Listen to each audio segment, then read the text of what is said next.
Great, thank you very much, everyone. Welcome back from lunch. I'm very sorry not to be in person for this. That was my intention to do so, but I will be in person there in 2 weeks for about 3 weeks. So I look forward to having conversations and follow-ups then. It's been wonderful watching the recorded seminars from this week. Lots to learn, lots to think about more. And I guess maybe I was trying to balance this talk a little bit between the sort of turbulent transport aspects of this week and the geophysical and astrophysical aspects that are coming in the 5th session of this seminar series. So you'll see I put those pieces together to try and draw both a little bit of familiarity and then put together some of the most central mathematical questions we have about turbulent transport and how it can be analyzed, particularly in these complex, large-scale scenarios that are so important for climate change. So, without further ado, I have a lot of collaborators on this, and you'll see that some of them are actually locals from DAMT or formerly from DAMT, and so I'm very much looking forward to my visit. Some parts of this work were actually carried out while I was a visitor at DAMT about 4 years back. So what are we looking at here? This just seems like wiggly stuff.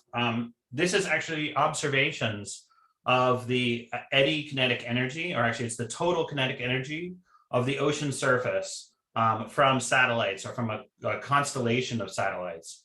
And so this is not the property. We often think about looking at sea surface temperature or something else that's being transported by these eddies, but this is actually the motive force. These are the kinetic energy. You can see structures like the Gulf Stream, the Kuroshio, lots and lots of eddies, both in the boundary currents and along the equator, along the Antarctic circumpolar current, but also just kind of everywhere in between.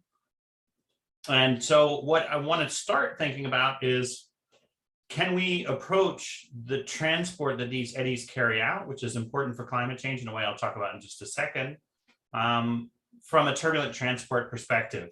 And I think we can, but there are quite a few challenges that are not commonly thought about when we approach turbulent transport from a mathematical perspective.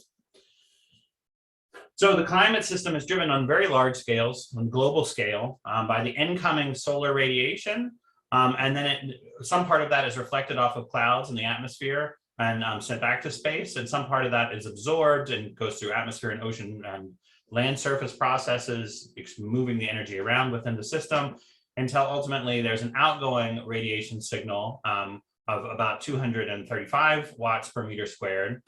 If you add these three together, you get almost zero. In fact, there's about a 1 watt per meter squared imbalance right now due to global warming. So that's kind of a one-dimensional vision of how the Earth works. But if we think about the variations in latitude, this figure in the lower right shows that there's actually a surplus of incoming solar throughout the tropics, and then a deficit of incoming solar versus the outgoing long wave at both poles. And so that implies that there's some heat transfer from the equatorial region toward the poles. And that heat transfer is what is actually carries out the winds, the ocean currents, all of that aspect is what is transferring the heat, but it's also that imbalance is what's providing the potential energy for the all of those transports to be kicked off, because you're warming more at the equator than you are at the poles. From a statistical mechanics perspective, this means that we're in a non-equilibrium thermodynamic steady state. And so that has its own, maybe a separate set of mathematical concepts associated with it.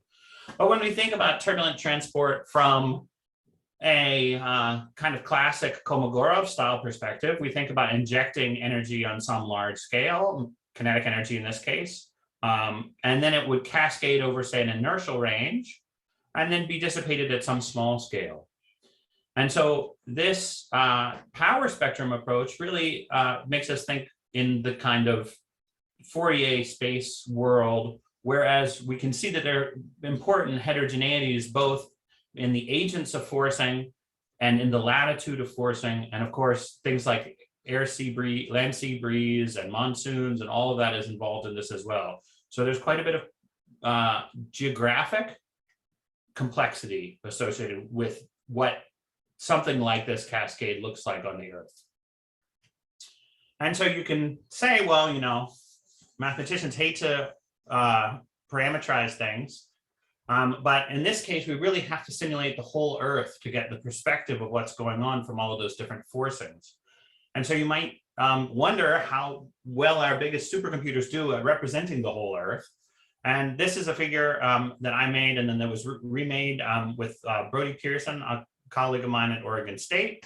And it just shows the resolution of the ocean model. Here, it's in kilometers equivalent on the vertical axis, and it's a log axis.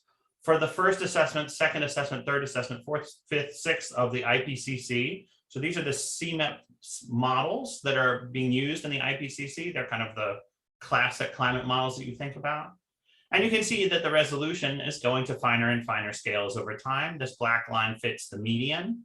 But if we fit the leading edge, the models where all of the computational effort is just going to higher resolution, it fits pretty closely to Moore's law. But there are important phenomena, the mesoscale, which I'm going to talk about, the submesoscale, which I'll talk about, and the boundary layer turbulence scale, which remain very far in the future. So simulation year 2100 or so, just if we can stay on this finest resolution branch. So climate models for the rest of this century and probably well into the next century will require some sort of closure assumption in order to get those turbulent transports and the other aspects of turbulence on these different scales represented in the climate system. So you may, okay, so let's think a little bit about what the geometry of that problem is. Well, you know, the ocean's wide, the Pacific is about 10,000 kilometers across, but it's not deep. It's about 4 kilometers deep. And actually the majority of the motions are only in the upper kilometer or so of the major oceans. And so the blue paint on a globe is about the right aspect ratio to think about when we think about large scale ocean motions. It's about that deep. And so when we come with this sort of Kolmogorov three-dimensional turbulence perspective, there's no way that you can have a three-dimensional overturning that's 10,000 kilometers wide, but only 4 kilometers deep. So there must be something else, some other kind of dynamics, something quasi two-dimensional that's going on at least those large scales. This is a little less true of the atmosphere, that the atmosphere is a little bit deeper. It's about 30 kilometers deep. But in the atmosphere, due to the stratification and forcing of that complex Earth system forcing that I talked about, the eddies in the atmosphere are quite a bit larger than the ocean, are in the ocean, about an order of magnitude larger. So again, we have the problem that the turbulence is definitely cannot be isotropic three-dimensional. And then maybe the most pressing question about from the climate change perspective is that actually the ocean is stratified from the top to the bottom. So their light, fresh water stays at the top, and heavy, dense, cold, salty water goes to the bottom. But somewhere on the Earth, every density class outcrops and meets the surface, because that's how it got there. Maybe only in wintertime in the coldest parts of the planet, but somewhere you contact a surface layer. And so you should imagine that there's this stacked series of density layers from the most rarefied to the densest on top of each other. And these eddies are carrying turbulent transport along those density layers. And those density layers, as transport goes through them, are able to swell a little bit in time, potentially in correlation with the velocities that have to do that turbulent transport. So we're going to come back to the implications of that from how we think about it from a mathematical perspective at the end. Often in the mathematical approach to this, we oversimplify this. We just put either a two-dimensional surface and just think about the two-dimensional top to bottom dynamics, the so-called barotropic dynamics, or we use what's called the quasi-geostrophic model, where it's assumed that these layers exist, but they do not outcrop at the surface in this complicated way where they reach the surface layer and then you get exchanges. But from a climate change perspective, it's this surface layer that's taking up over 90% of the excess energy in the Earth system. So when the Earth warms up, what really warms up is the ocean. And which layer that energy ends up in has a big consequence for sea level rise and things that we care about like that. And so these turbulent, three-dimensional turbulent processes in this upper ocean, combined with the eddy along density surface transport within the thermocline and pycnocline, are what sets the uptake of energy. There's also a major uptake of carbon by the ocean. So carbon dioxide from the atmosphere comes and acidifies the ocean, carrying about a quarter to a third of the ocean, total anthropogenic carbon emissions into the oceans. So from a climate change perspective, we really need to understand this turbulence transport and the transport across the boundary layer and then into the ocean. So let's take a look at what some of these look like from a simulation perspective. And we're going to start at the largest scale and then zoom into smaller and smaller features. I'm going to point out some of the symmetries as we go along, and then we'll take a quick tour of the math before we stop. Oops, sorry about that. Let me see if I can turn down the volume. Oh, I can. Good. So this is a famous movie that was put together by NASA. They do a great job with visualizations. This just shows, with streaks here indicating the intensity of the surface flow, what a simulation of the Earth at an 18-kilometer resolution looks like.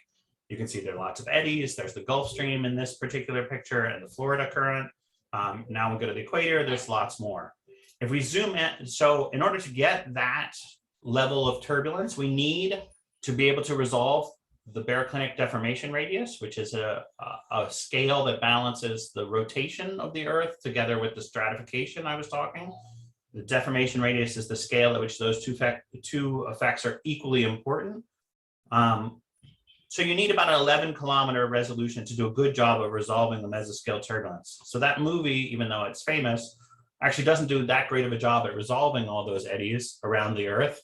The eddies tend to be larger at the equator and smaller at the poles, which has to do both with the rate of rotation of the Earth, which is faster in the vertical direction at the poles, and also the fact that there's cooling and convection, which makes the ocean less stratified near the poles rather than at the equator. So you can diagnose a model like that. And in fact, this is what we did in this paper led by Scott Bachman. And if you simplify the turbulent transport into a turbulent diffusivity, so you take the Reynolds transport of salinity, temperature, and actually in this case, a whole suite of passive tracers that we added to the simulation in order to better diagnose the turbulent transport, you get, you can find a diffusive contribution. So this is a three-dimensional process. We expect a 3x3 diffusivity matrix to represent that, or a 3x3 diffusivity tensor. And so this is showing the major diffusivity axis magnitude in the left, which is about 10 to the 6th in meters squared per second units, maybe 10 to the 5. The second, the minor, or the middle one, actually, I should say, the second quasi-horizontal one is about an order of magnitude smaller, maybe 2 orders of magnitude smaller, depending on where you're looking. And then the third diffusivity, the one that crosses across those density surfaces, is about 4 orders of magnitude smaller still. So in fact, just doing this diagnosis, we have a difficulty with the near singularity of finding this transport matrix, this transport tensor, because it's not a very, the linear algebra is hard. Just to invert from the fluxes in the 3 directions and get back to this diffusivity underlying it is somewhat challenging. But maybe things get simpler when we get to a smaller scale. We think, oh, well, eventually we get down to 3-dimensional turbulence. What if we go to a 2-kilometer resolution global model? This is an example of that. It looks quite similar in some broad aspects. And now we are actually looking at surface speed instead of kinetic energy. Sorry, this is the square root of the previous movie. The time scale is running a little bit more slowly. This model also has tides in it, which are what those pulsations are that you see going kind of in a clockwise direction in the northern hemisphere, counterclockwise in the southern hemisphere. But you can see there's lots of turbulent structures and these wave-like variability from the tides. If you look closely, you can actually see weather patterns propagating over the oceans. and causing little pulsations as well. This is the next scale down. This involves the tides, internal gravity waves, and submesoscale, so the next set of turbulent phenomena down. If we zoom in still further, I should have said that there was a little black box on that last figure, and here we're now zooming into a region just examining the South China Sea. You can see those wave-like tidal internal gravity waves propagating in shoreward, and you can see turbulent phenomenon and actually a little bit of the Kuroshio over here on the right. So we have a diversity of phenomena that are appearing that don't look a whole lot like that original mesoscale turbulence on the globe, on the larger scale. And so how big do you have to be to get into this next category down? Well, that submesoscale phenomena really is restricted to living only in the upper boundary layer. I'll show another movie that clarifies why that is. But we understand fairly well the instabilities that lead to that class of turbulence. It's still very similar to the mesoscale dynamically. It has similar symmetries, so it's similarly short in the vertical and wide in the horizontal and oriented along the density surfaces. But it really exists only within the upper ocean boundary layer. So this is a large scale in the horizontal, small scale in the vertical within boundary layer eddy. And their scales are from about 1 kilometer to 50 kilometers, depending on where you are in the world. This is an observationally based estimate in the top of the scale in wintertime and summertime. You can see there's a pretty big difference between the wintertime where these eddies are bigger than in summertime. I should say this is both boreal and austral winter and boreal and austral summer shown together. So we've inverted the seasons to make it the same in that figure. So there are those waves and also the submesoscale. How can you separate those? Well, if you go into both a frequency and wave number spectral approach, those mesoscale eddies, looking to the left, we have kinetic energy. The mesoscale eddies tend to dominate the largest scales and slowest scales in both space and time. And then that submesoscale, if we put a boundary at say 20 kilometers in 1.5 days, we might be interested in exchanges between the mesoscale and the submesoscale, or who's dominating turbulent transport. The lateral turbulent transport is really dominated by the mesoscale eddies, the ones that we saw at the beginning, because they're large and they have a lot of kinetic energy density, as you could see on the left-hand side. But the vertical transport, imagine convergence on the surface leading into large vertical velocities as you converge or diverge. If we take the divergence and then form a frequency wave number spectrum of the divergence of the surface flow, we see that the submesoscale actually dominates the divergent flows. And so when we're thinking about the turbulent transport, it's whether we're thinking about it in 3 dimensions or 2 dimensions. In 2 dimensions, we get a dominant effect from the mesoscale transporting laterally and along those isopycnal surfaces. And then in the submesoscale, we're getting vertical transfers much more effectively. You can also see in this little oval the effects of those internal gravity waves that I was highlighting in the last movie, driven by tides and so on. They are separated not in frequency from the submesoscale, but they are separated in wave number. So their wave number frequency area where their dispersion relation puts those waves doesn't overlap as strongly as it does in just examining in frequency space or in wave number space individually. Okay, so we zoom in yet again. Now we're on a domain that's only 200 by 600 kilometers, 700 meters deep. We now left the globe behind and we've gotten into an idealized configuration. And this idealized configuration does have some aspects of the real world. There's a diurnal cycle of forcing. That's what's pulsing this surface temperature at the top.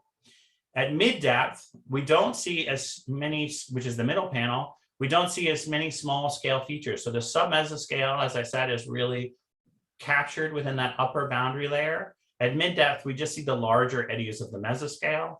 And this bottom is a cross section across that. And you can see that those small scale eddies are really, focused within the boundary layer at the top. And you can see the diurnal cycle pulsing, and you can see the density stratification, or in this case, the temperature stratification as we look down. We zoom in still again to another simulation. So now we're in a 20 kilometer by 20 kilometer box. So this whole box is now smaller than one mesoscale eddy. We see the submesoscale in much more intense realization in the way that it's transporting temperature, in this case, is the field being shown. That turbulent transport resembles somewhat the larger mesoscale phenomena, and it has these kind of swirling eddy patterns. It's largely a horizontal transport.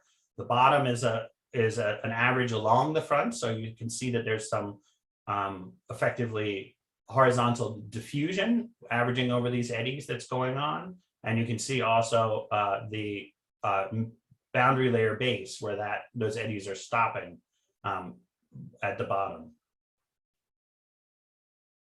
If we zoom in still further, we'll get another view of what's going on. This simulation actually has 4-meter resolution, so we'll start to see what that's like in a second. But I want to talk a little bit about some of the submesoscale phenomena. So we saw those submesoscale eddies that are quite like the mesoscale eddies, but there are other submesoscale phenomena like symmetric instability that form at very intense fronts. This is a side view of some intense fronts indicated with the symbols at the top. And on the left is shown potential vorticity, and on the right is shown the cross frontal velocity.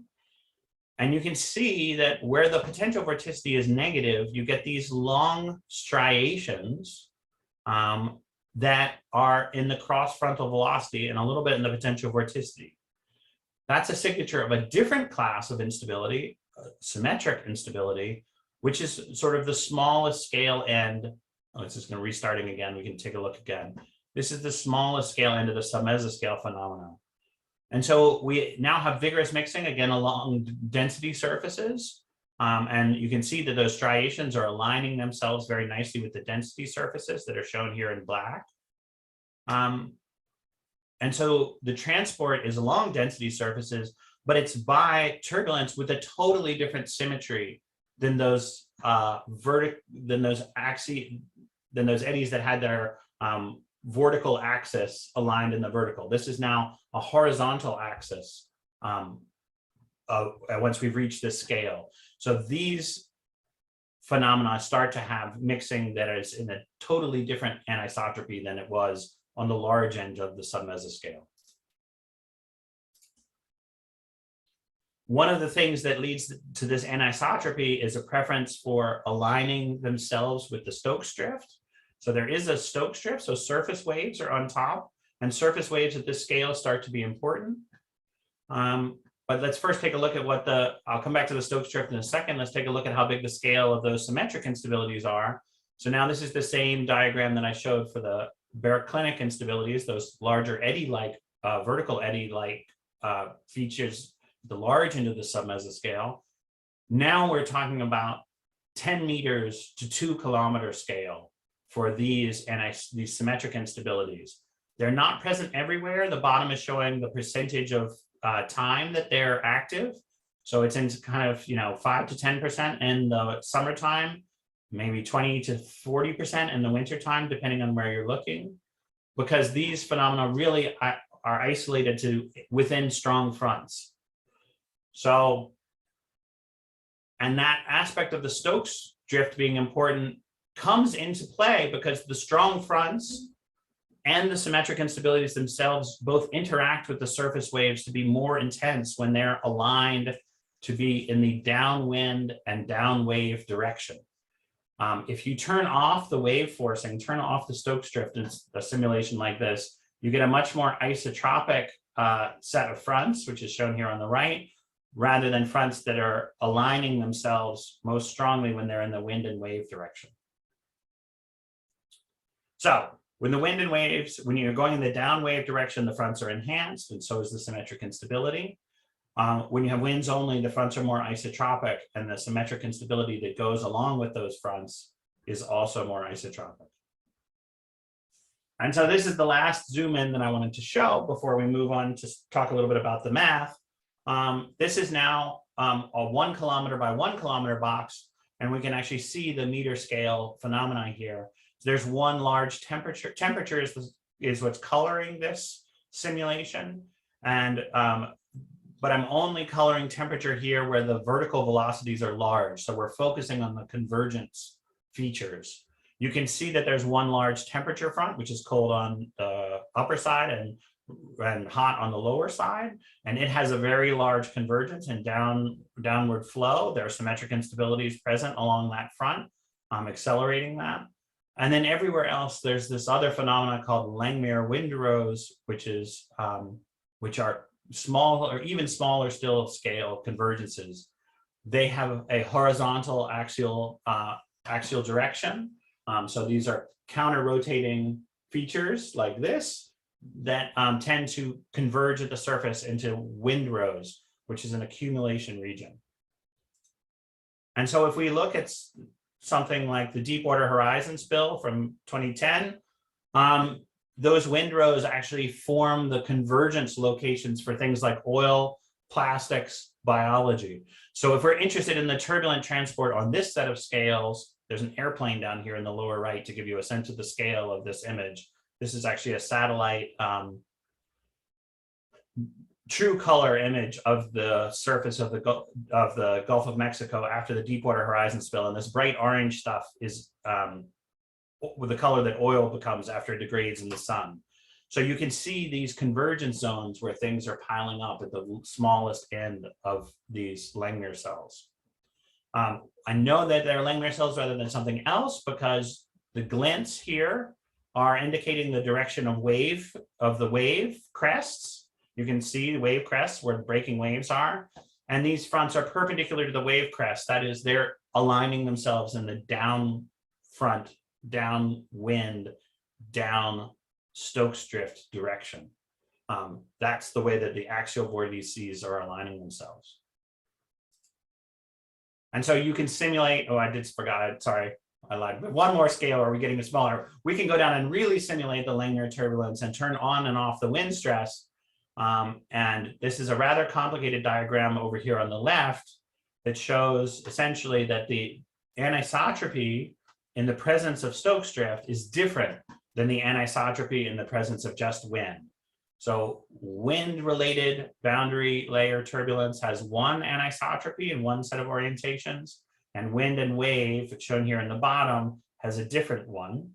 And you can, for those of you who know about this is like the Lumley triangle, but it's a remapping of that by Banerjee, which in the this diagram shows you whether the turbulence is three-dimensional, which would be up here. Truly isotropic 3D turbulence would be up here in this upper corner. Two-dimensional turbulence would be over here. Pancake style turbulence would be over here in the left side. And one-dimensional kind of like pumping turbulence in the same direction would be over here in the lower right-hand side. And you can see as we move in the vertical with depth from the surface at 0 down to the base of this mixed layer, we move through this degree of anisotropy, starting in a kind of one-dimensional orientation towards three-dimensional turbulence, and then coming back to a pancake-style turbulence by the time we get to the base of this surface boundary layer. In the wind-driven case, and in the Langmuir case, we're more consistently two-dimensional or three-dimensional at mid-depth through the boundary layer. And this right-hand side shows you the orientation of the major and minor axes as we go. And you can see that they're quite different between the Langmuir case and the wind-driven case. So obviously there's a turbulence transport aspect to this anisotropy of this small scale phenomena, which needs to be explained. And the reason why, we've written a series of papers on this. I've talked about this at DAMPT before, but I'll just briefly touch on it. The reason why this works is when you do the expansion of how the turbulence interacts with the surface waves, you get a strongly anisotropic response, so that if the turbulent velocity is traveling in the same direction as the waves, you get a downward motive force effectively, which causes convergences at the surface. Was there a question?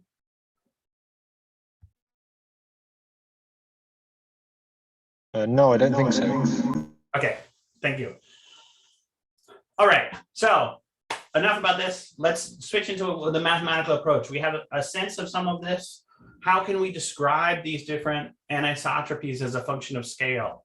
You know, if you thought you were going to be able to use Kolmogorov all the way down, I hope that I've convinced you that that is not a terribly fruitful approach, because as we transition in scale from the global down, we have to go from two-dimensional to three-dimensional, then back to a different kind of two-dimensional and a different orientation. And then only at the kind of sub-meter scale do we get down to three-dimensional turbulence in the ocean.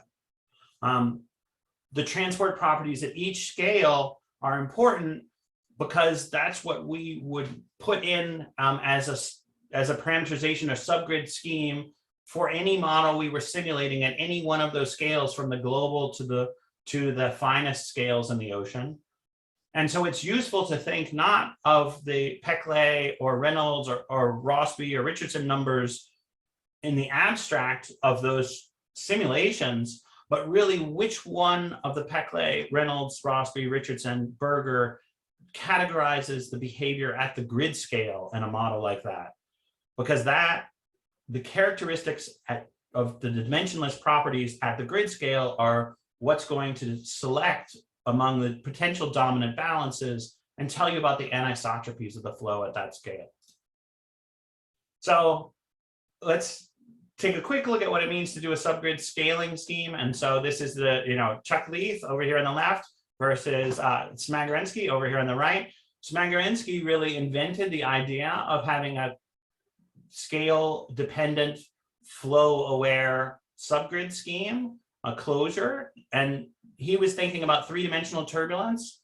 And then Chuck Leith came back at this about 25 years later, and he was thinking about a different kind of cascade that was more typical of those geophysical processes. So I'm going to show you how that works out. So again, we have a three-dimensional turbulence cascade, like I hinted at before.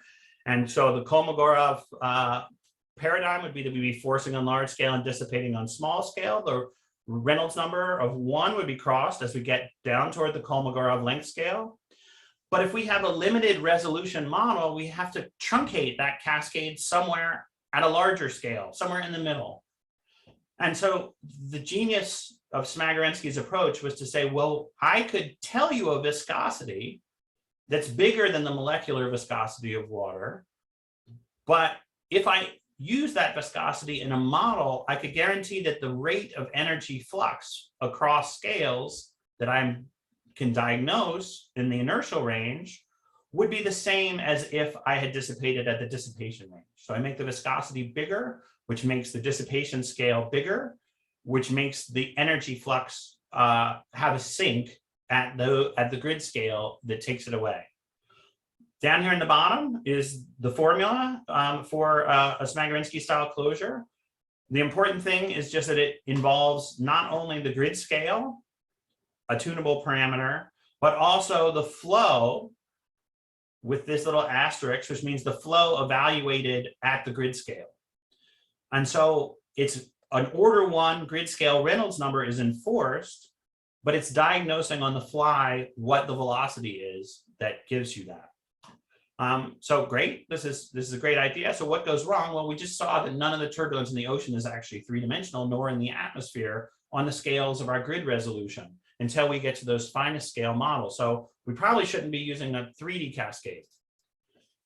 So Leith and Craiknen described a two-dimensional turbulent cascade.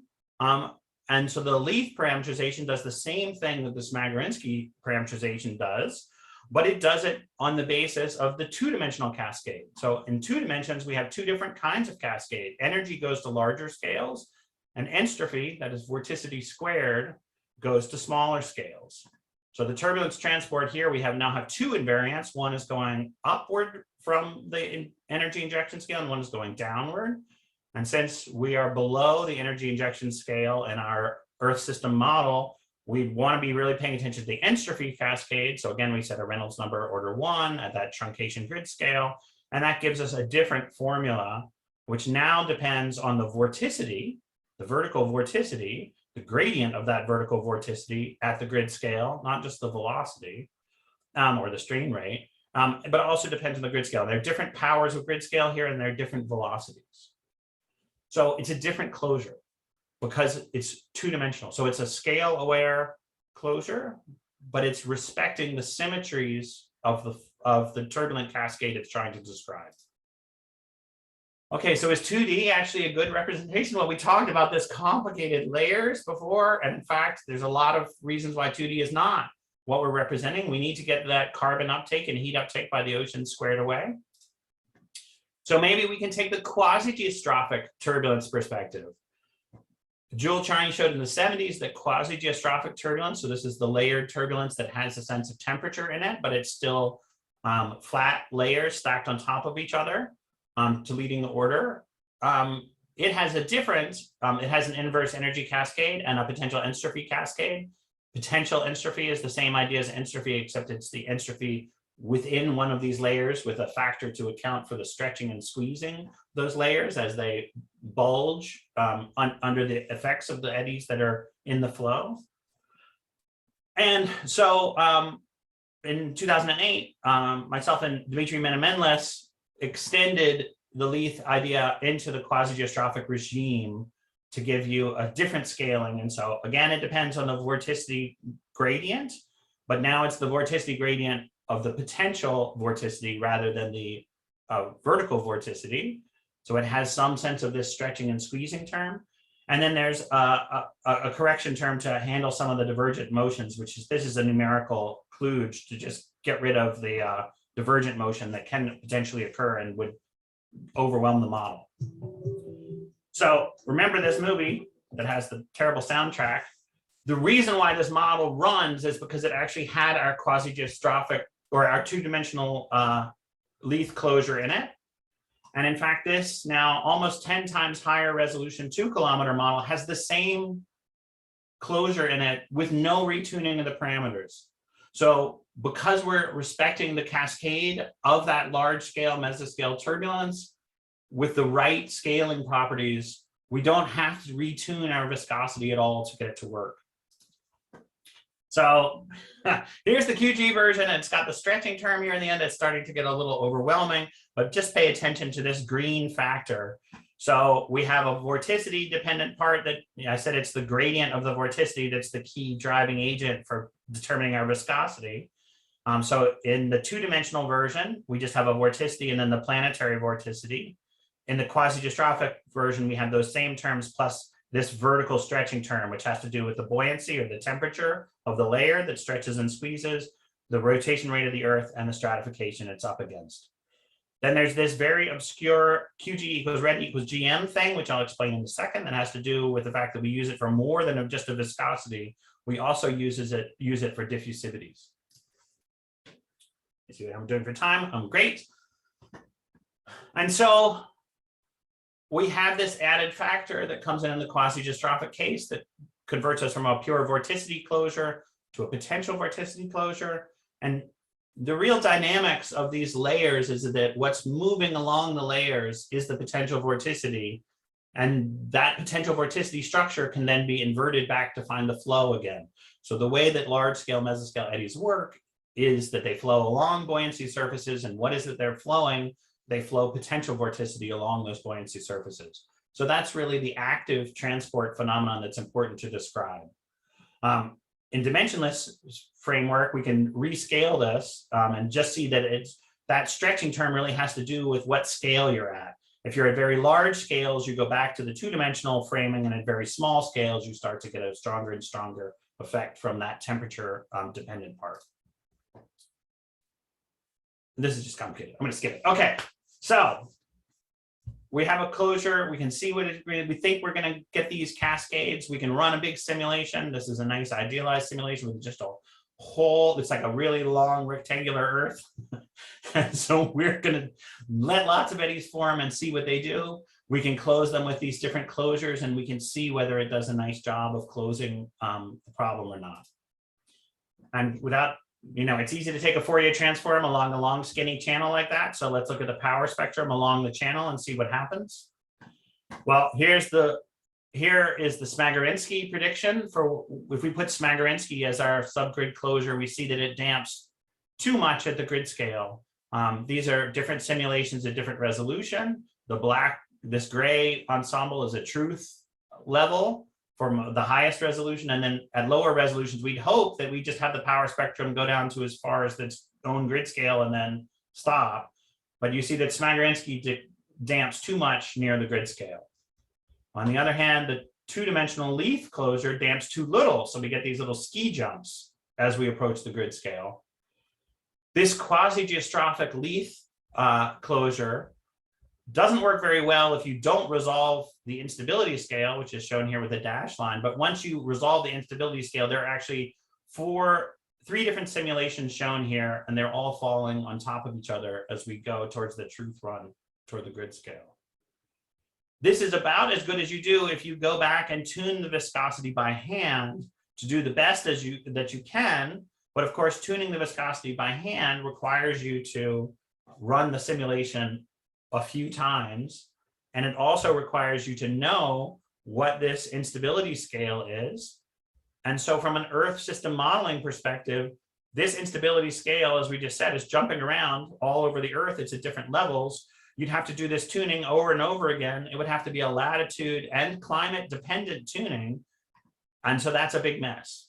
So essentially this paying attention to the symmetries of that turbulence gets you there with a plug and play style subgrid scheme that respects the characteristics of the turbulence on the scale as we go down. And interestingly, you may be saying, oh, well, this sounds like everything's self-similar. It is. And even at these large scale two-dimensional turbulences, we see this approximately log normal dissipation that we see in small scale three-dimensional turbulence, which is a fun kind of side story, which I'd be happy to discuss if you have questions.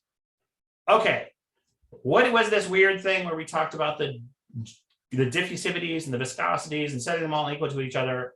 That's the last point I want to emphasize before I close.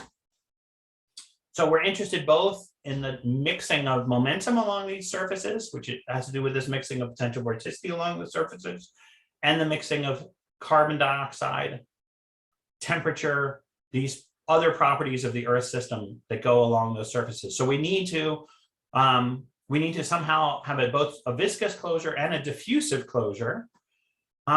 And we know that the diffusivity is much, much larger along these density surfaces than it is across. So we have a very difficult anisotropic diffusivity problem to solve. Furthermore, if you were saying that temperature itself is the thing you want to move, or density itself, the temperature and density are really, the things that are making this flow stratified from the warm stuff at the top to the cold stuff at the bottom. So there's a problem there, because how are we going to diffuse our anthropogenic heat anomaly down a temperature layer if it's perpendicular to the direction of the gradient against which we would diffuse? So we start seeing that there's some complicated diffusivity style issues, and how we build that diffusivity and maybe other kinds of closures, and how they respect the different anisotropy of the different scales of flow gets complicated.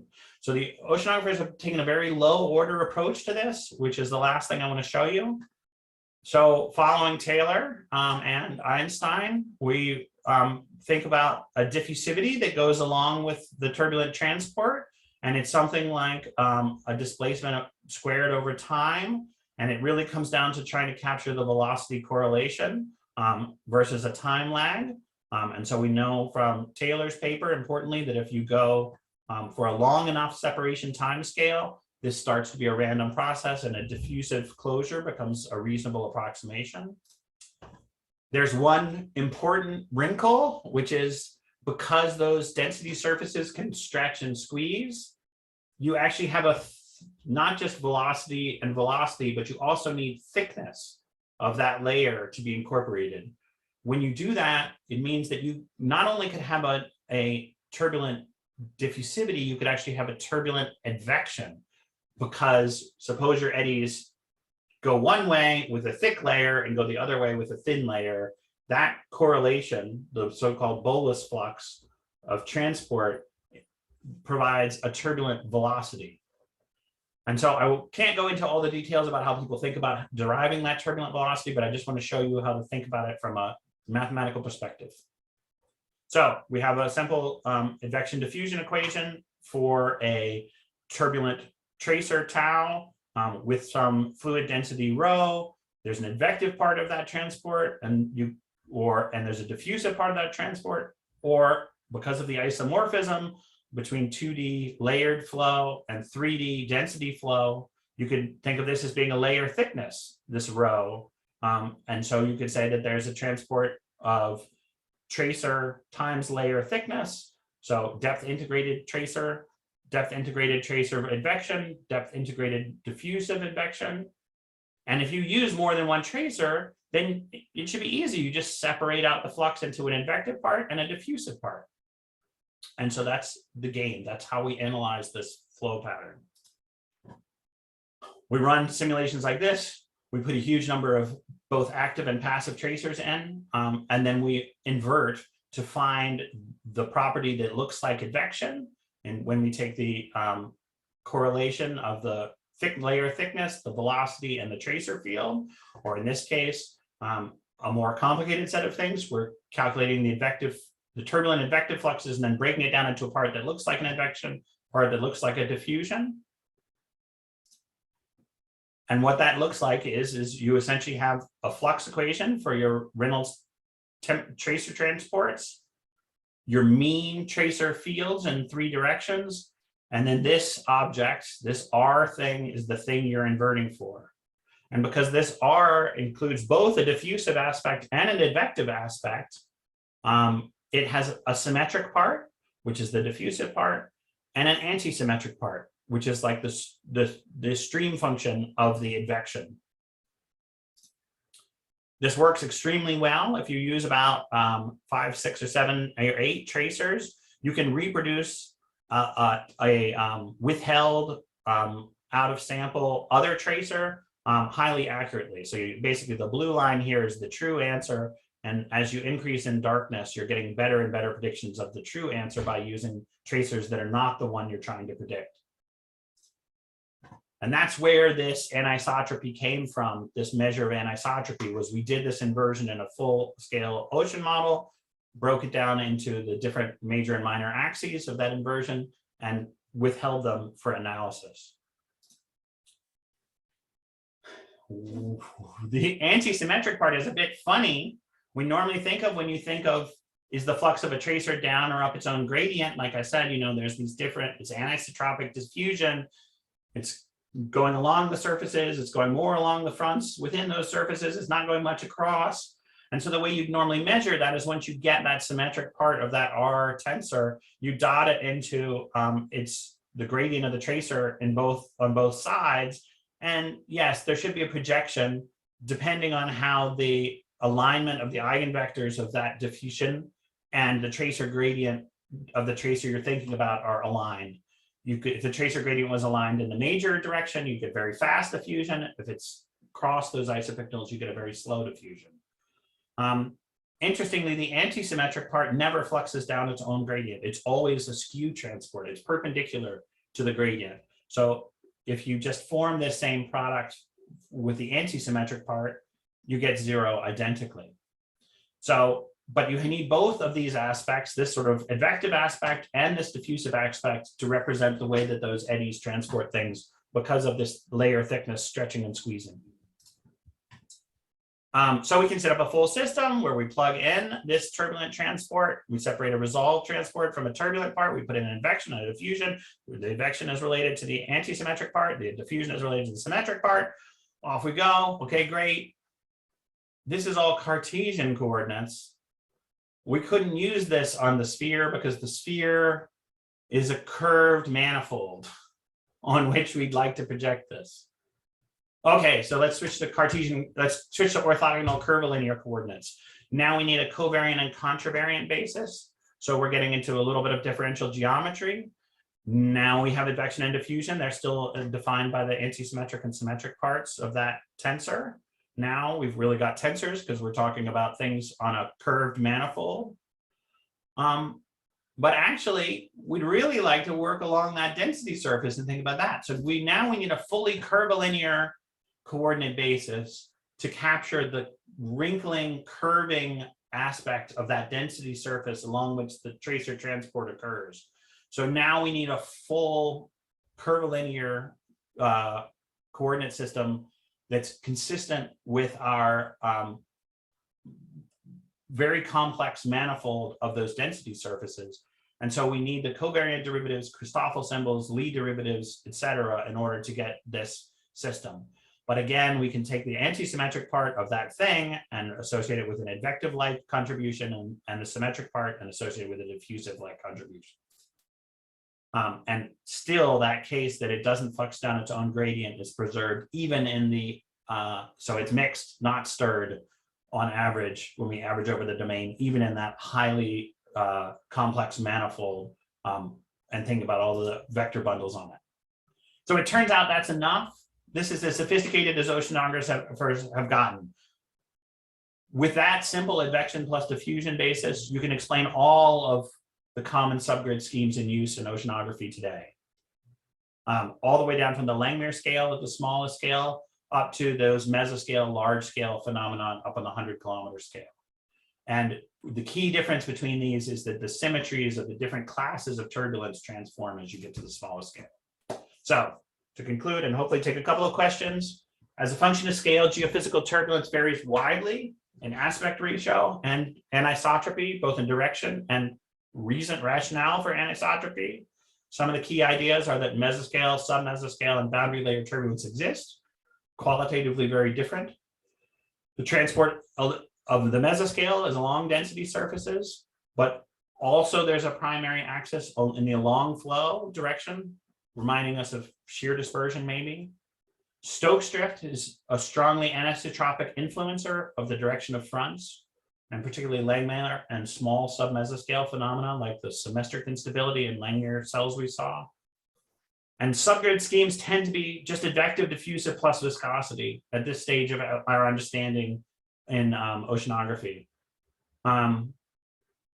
We would love to do something much more sophisticated, Rivlin-Erickson form instead of viscosity or something like that. It's extremely hard to constrain that because these phenomena are so complex in their scale dependence and degree of anisotropy. And the dimensionality and invariance, the way you get the scale for those closures, as we saw in the Leith versus Magorensky comparison, really affects the magnitude of the diffusion, advection, and viscosity we use. And so the symmetries of turbulence affect the form of transport, whether it's advection, diffusion, and its orientation and anisotropy. Thank you very much.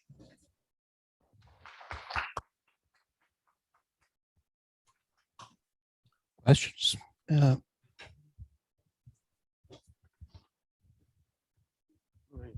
Well, thank you for a really comprehensive talk.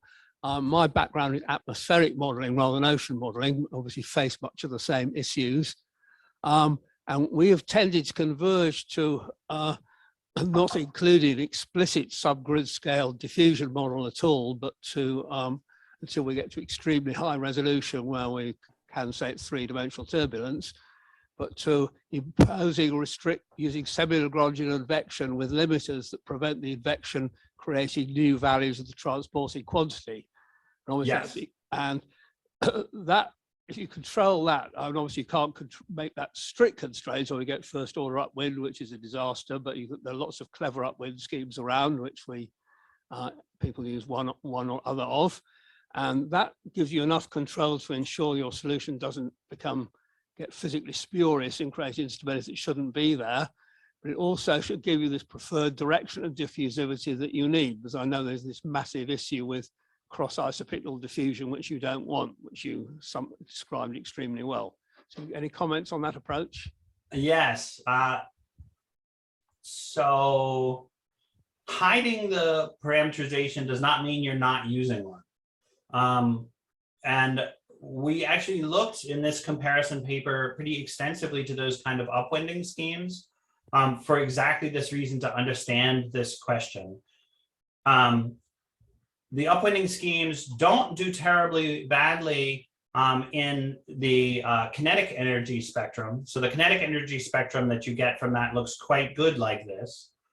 But the potential entropy spectrum, the part that depends on the buoyancy variance, we found that the upwinding scheme, at least the one which was a third order upwinding that's commonly used in the MIT GCM, but it doesn't matter. It's sort of similar to the kind of upwinding schemes that get used often in turbulent transport problems in atmosphere and ocean dynamics, really overdamped at the grid scale. And you might think, wait, that's crazy. That can't possibly be right, because it's supposed to be damping as little as possible, but remain stable. But the problem is that geophysical turbulence has an intimate relationship between the vortical part of the flow and the buoyancy perturbation part of the flow through potential vorticity. If you don't synchronize those two, your damping in the vorticity part may overwhelm the buoyancy damping part, or vice versa. And so using a subgrid scheme that was based on just damping of variance of whatever flow field property was at the grid scale actually did not do a very good job of that. You can take a look at this reference at the bottom and you'll see that story quite clearly. When you don't know what you're doing, when you don't understand these symmetries, I totally agree that implicit large eddy simulation approach is probably the right thing to do. But for large scale atmosphere and ocean phenomenon, I think we actually understand these phenomena pretty well. I think we should be doing better than that.